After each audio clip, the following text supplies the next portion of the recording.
Saudara-saudara yang terkasih, salam damai. Semoga sukacita dan damai sejahtera menyertai Anda semua. Pada kesempatan ini, saya ingin berbagi kesaksian iman tentang aerofobia atau ketakutan terbang dan kekuatan doa. Sebelum saya mulai, saya ingin bertanya, apakah Anda pernah merasakan ketakutan saat melakukan perjalanan dengan pesawat terbang? Mungkin Anda pernah mengalami kecemasan di ruang tunggu atau bahkan di dalam pesawat, terutama saat mengalami turbulensi yang kuat. Saya juga mengalami ketakutan yang sama. Saya mulai merasa takut naik pesawat terbang, terutama setelah terjadi peristiwa 11 September 2001 di WTC Amerika. Dan adanya maskapai penerbangan dengan harga terjangkau, atau lebih dikenal dengan nama budget airline. Saya memiliki imajinasi yang salah bahwa maskapai dengan harga terjangkau mungkin tidak memperhatikan perawatan pesawat dengan baik. Misalnya memperpanjang jadwal penggantian suku cadang yang harusnya diganti saat itu. Selain itu, peristiwa WTC membuat saya terbayang akan banyaknya korban, baik yang ada di dalam gedung maupun di dalam pesawat. Ketakutan saya sangat besar, dan saya berusaha untuk menghindari naik pesawat sebisa mungkin. Namun suatu hari, tanpa disengaja saya mendengar percakapan antara dua wanita yang membahas tentang keberhasilan mereka mengatasi ketakutan naik pesawat melalui doa. Lebih tepatnya mungkin didoakan. Walaupun langsung mendengar dari mereka, hati kecil saya masih ragu-ragu. Puncaknya pada suatu acara komunitas doa KTM, saya bertemu dengan seorang suster biarawati dari Putri Karmel Tumpang Malang. Saya memutuskan untuk minta didoakan oleh suster itu. Sayang saya tidak bisa mengingat tahun berapa saya didoakan. Setelah menerima doa dari suster itu, pada awalnya saya tidak merasakan perubahan apa-apa. Ya, biasa-biasa saja. Tidak ada rasa hangat atau tidak ada rasa bagaimana apa itu tidak ada. Kosong. Namun suatu saat ketika saya harus pergi menggunakan pesawat terbang, saya merasa tenang luar biasa.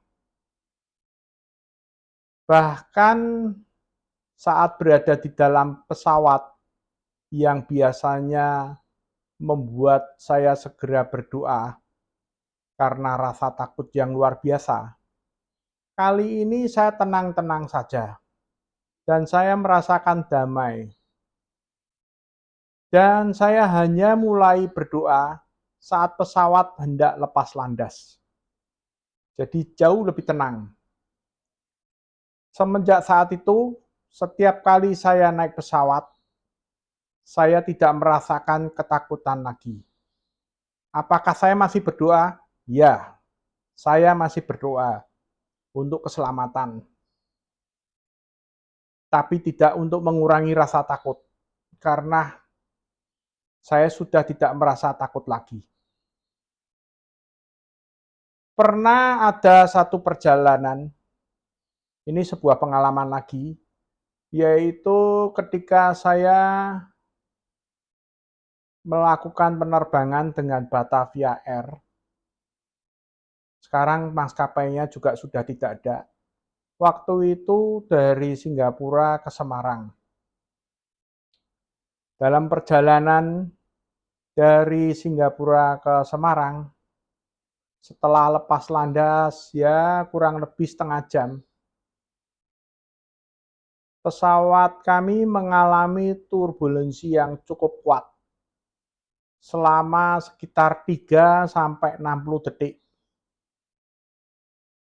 Ini buat saya cukup lama, karena yang namanya kita digoncang-goncang di dalam pesawat selama 30 detik, itu sudah terasa lama. Nah, pesawat Batavia ini terguncang dengan keras, dan saya melihat sekitar saya, para penumpang terlihat cemas dan khawatir.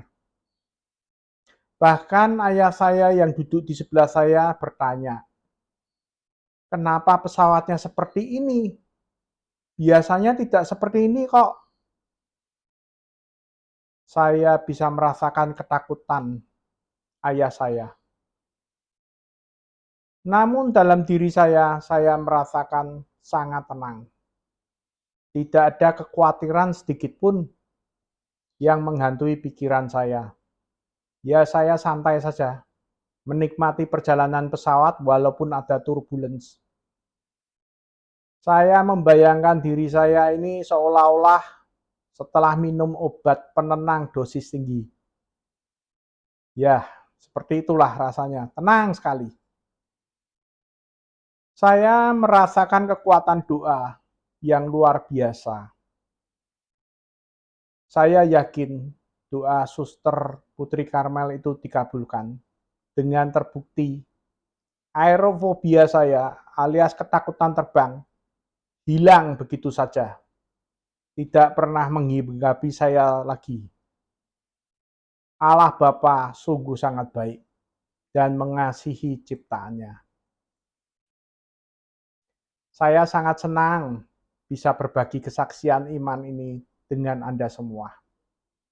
Saya percaya bahwa kekuatan doa juga dapat menghilangkan berbagai jenis fobia, bukan hanya aerofobia saja. Jika Anda mendapatkan faedah dari kesaksian iman ini, mohon dukungan video ini dengan memberikan like dan subscribe ke channel ini, agar lebih banyak orang yang dapat menonton dan mendapatkan manfaat dari kesaksian ini. Terima kasih atas perhatian Anda. Sampai jumpa di video lainnya. Tuhan memberkati. Berkah dalam.